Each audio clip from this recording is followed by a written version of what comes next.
Comic books and disappointment go together like peanut butter and jelly, and 2021 was no different. There were plenty of moments, events, news items that could make you lose faith in the comic book industry and the direction of it. I'm going to go over some of those today. What happened in comic books in 2021 that disappointed you the most? And let's have a conversation about this. DC Comics has a Batman problem, as in every freaking series seems to be Batman. You can only highlight the character and the associated, supporting characters so often before it's played out, before it's tiresome, before people don't want to read the comic books anymore. DC Comics are absolutely heading for a moment where people, generally speaking, will stop caring about Batman and they're going to check out. Almost 50% of all DC Comics have included Batman or Batman associated characters in the starring role. That is too much Batman. I love Bruce Wayne. I love Dick Grayson. I love Bitewing. I like Damian Wayne. I like Barbara Gordon. I like Alfred. I like the Batmobile. I think Gotham is a great character, but I only want to read it so much. And I think most other people feel the same way. And there are a lot of collectors out there who kind of pride themselves. They want to buy everything Batman, and they've made it so expensive that they're actually giving people a reason to check out and walk away from DC Comics, at least as far as Batman is concerned. DC Comics needs to rein in their Batman problem in 2022, but I think we have reached a critical breaking point where DC Comics are going to have to acknowledge the problem and just dial it back on the Batman a little bit. And let's see if some of these other titles can get some breathing room and some opportunities to actually shine going into 2022. It does not look like that's going to be happening. It feels like we're going to get more and more Batman. Obviously, we do have a Batman movie coming up that's supposed to be very important. But come on, please, DC, I'm begging you. Cut back all the Batman. It's too much. I have been singing the praises all of 2021 of Hellions. It was the one bright, shining light within the X-Men universe that I could always turn to. It was always going to be there, and it was always going to be fantastic. Ten of Swords sucked. Hellions was amazing. Hellfire Gala was abysmal. Hellions was amazing. I don't know how Zeb Wells and Steven Segovia and some of the backup artists, they had a couple fill-ins in there, managed to do it, but they made Hellions fantastic each and every month for an entire year. What do you mean it's canceled? You canceled the best comic book you were making? That is only something Marvel and Jordan White could do. Are you kidding me?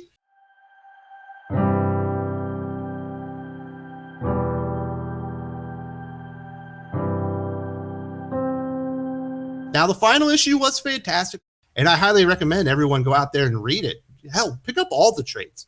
If you are a comic book fan, I think you will like Hellions. It is such a compelling story, flawed heroes trying to make their way in the world. There's some funny moments. I like seeing Empath killed so much. Why'd you do it to me, Marvel? It's because Doc and I said we liked it. It feels like it was personal at this point. I know I crap on Jordan White a lot. I know I said Hellfire Gala sucks. It's no reason to make it personal, Marvel Comics. Bring back Hellions soon. Oh, what a big disappointment in 2021. But glass is half full. It was so good, so fantastic. It's each and every month you knew you were going to get a high quality X-Men comic. And you couldn't say that about any other title out there other than maybe Way of X. And that wasn't out monthly. It was a miniseries. When I deliver my top 10 comic issues of 2021 on Friday, you were absolutely going to see TMNT, The Last Ronin #2. The series started in October. Issue 2 came out in February. We've been seeing delays on this thing. Somehow it became a quarterly book, and it seems like it's not even that at this point. There are 3 issues coming out in a year. It's been so disappointing because that first issue was dynamite. That second issue was just as good. One of the best issues of the entire year. I understand. It is a plus-size book, but there's 3 artists on it. And it's Kevin Eastman and Peter Laird's original story from 30 years ago. How could you keep me waiting like this?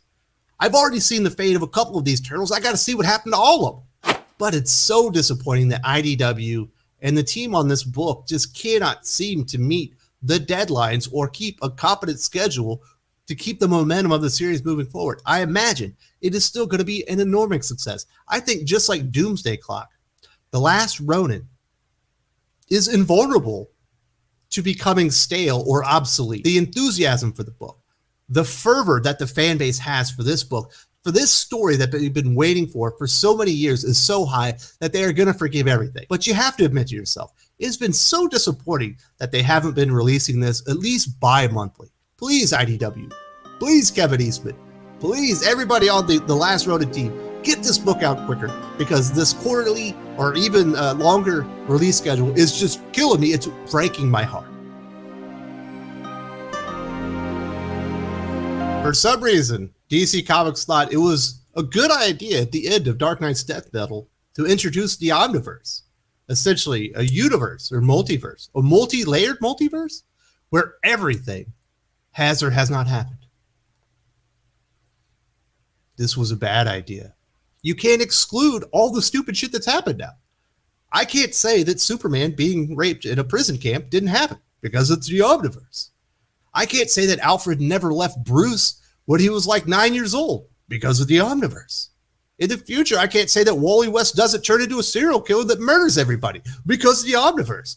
Hell, because of the Omniverse, I can't even ignore this stupid haircut, the fact that it appears that John Kent is dry humping a polar bear. I could have told you the moment they announced the Omniverse that it was a bad idea. It's turned out to be worse than we could ever imagine. I made my video 2 days ago talking about what Tom King did to Guy Gardner. I had several people come into the comments section. They said, listen, that's Black Label. That's not in continuity. I said, you listen. It's the Omniverse. Everything's in continuity. What a stupid concept. I don't know what DC Comics are thinking. This is what they were thinking. This will solve all of our problems. No one will have issues with canon or continuity because everything will be in continuity. The problem is, if everything matters, nothing matters. And that's what the DC Comics universe feels right now. I don't know what direction they're heading in, but it seems aimless. It seems exceptionally unimportant. They need to bring Jeff Johns back and reinstitute DC Comics Rebirth and fix the universe once again, because it is heading in a very bad direction. And the DC Omniverse is one of the dumber ideas that DC Comics has implemented in the last few years. The dumbest being obviously New 52 and the Batman Who Lolls, but DC Comics Omniverse ain't that far behind. Whoever made this decision owes me a buttload of money because I'm so uninterested in DC Comics, I can't even read them right now. And I know a lot of people feel the exact same way. Unscrew yourselves, DC Comics. Get rid of the Omniverse. What was the other one? The linear verse that explains why time moves so slow in the comic book universe. It's comic books. The characters don't age. It's not that big a deal. You don't have to explain the linear verse. You certainly didn't need to implement the Omniverse and frustrate the hell out of all of your customers along the way. Jeez, DC Comics. You can't have nothing nice with these guys. What was interesting in 2021 is a lot of comic shops recovered quite nicely from the pandemic. Things are going well. You got my friend Yule here.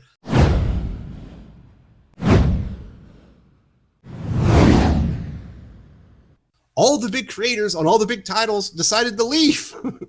How did Substack poach the writer of Batman, X-Men, and Spider-Man in the matter of 2 or 3 weeks?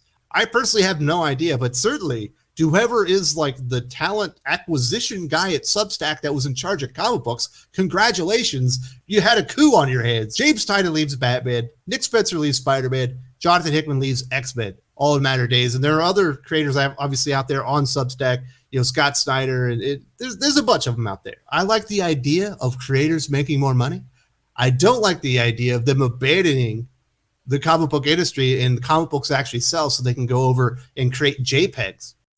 If you're a fan of Substack and what they're doing over there, I say more power on you. But I am not a customer, so therefore it does impact me, and it certainly impacts the comic book retailers that are out there and all the people that likely drop these titles when the creators that they enjoyed on them left. Now, me personally, I wasn't enjoying James Tynion's Batman. I've told you that. But I was enjoying the shit out of Nick Spencer's Spider-Man. DC Comics, Marvel Comics need to do something to fortify their position.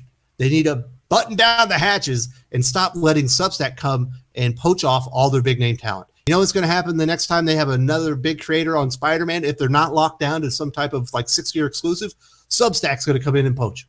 Same thing with Batman. As comic creators kind of look for other avenues to ply their trade and make more money. And I completely get that because DC and Marvel are not paying them enough. But it still sucks. And who could have seen the big Substack acquisition of the Batman, Spider-Man, and X-Men writers in a matter of weeks? And that will bring us into my very last disappointment. This This isn't a 2021 disappointment. This is a 2.5 year disappointment. Jonathan Hickman's era with X-Men is incomplete. He's leaving. House of X and Power of 10 were so amazing. Galvanized an entire fan base, was bringing in readers that hadn't been in comic shops for a decade. They heard about the buzz about the relaunch of X-Men under Jonathan Hickman, and they came in droves. The sales went up on each and every one of those issues. That never happens in comic books, but it happened with Jonathan Hickman's House of X, Powers of 10. And what happens? He walks away. And you can't blame him for walking away from the X-Men line. It's literally ran by a doofus. One of the Legion of Doofuses, Jordan White. And it sounds like, through the interviews that we saw, that the inmates were running the asylum. They essentially vetoed Jonathan Hickman's plans. It was supposed to be a 3-year plan with X-Men to execute his big overarching story. And they said, we don't want to go into year 2. We want to stay in year 1 for an extended period of time. And he said, you know what? Time for me to get out of here and look for new opportunities, because I'm tired of you guys diminishing my idea. I'm tired of you guys watering down all the potential of House of X and Powers of 10 with your crappy comic books like Excalibur, Marauders, Children of the Atom, what is there out there? The X-Corp, all that stupid crap that no one liked and everybody walked away from. Jonathan Hickman walked away. He never, ever completed the promise of what his X-Men could be. Obviously, he's giving us an abbreviated kind of taste of what was supposed to happen within Inferno. It's never going to be enough. The biggest what if in modern Marvel Comics, in my opinion, is going to be, what if Jordan White didn't screw this all up? What if Jonathan Hickman was able to complete his vision for the X-Men? What if the X-Men Slack chat members didn't sabotage the whole thing and take it over and ruin what could have been the most amazing X-Men story of the past 20 years? Those are my biggest disappointments of the comic book year 2021. Like I said, I want to hear from you guys. What were you disappointed about? And I imagine some of you aren't exactly happy right now, but I want to turn that frown upside down. I've got this video right here. If you haven't seen my 10 comics in 2022 that are guaranteed not to disappoint you, there are a load of comic books that you should be looking out for next year. They won't disappoint. Probably not.